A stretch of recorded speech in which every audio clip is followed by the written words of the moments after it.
Sudden గా heart attack వచ్చింది.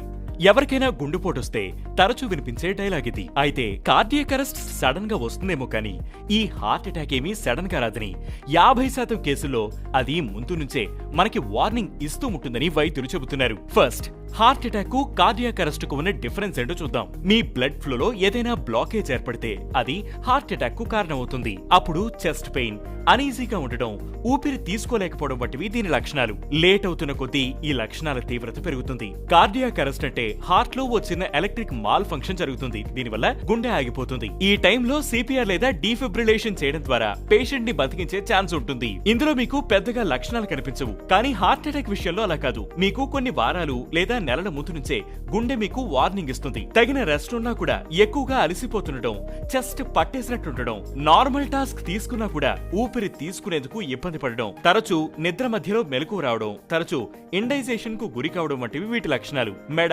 Shoulder, దవడలు బరువుగా ఉండడం వంటి లక్షణాలు కూడా హార్ట్ అటాక్ కు సంబంధించినవే. మహిళల్లో ఎక్కువగా ఈ లక్షణాలు కనిపిస్తాయి. అయితే వీటిని మనం స్ట్రెస్, ఎసిడిటీ లేదా ఏజ్ రిలేటెడ్ ఇష్యూస్ అని లైట్ తీసుకుంటామని, అలా చేసే ఆ తర్వాత ప్రాణాల మీదకు తెచ్చుకుంటామని వైద్యులు చెబుతున్నారు. అందుకే స్ట్రెస్ మేనేజ్ చేస్తూ, BMI, blood sugar, cholesterol levels కంట్రోల్లో ఉంచుకుంటూ, సరిపడా నిద్రపోతూ, ఎక్సర్సైజ్ చేస్తూ, ఆల్కహాల్, స్మోకింగ్ కు దూరంగా ఉండాలని, బాడీలో రెగ్యులర్ గా ఏ చిన్న డిస్కంఫర్ట్ కనిపించినా నిర్లక్ష్యం చేయకుండా వైద్యులను సంప్రదించాలని సూచిస్తున్నారు.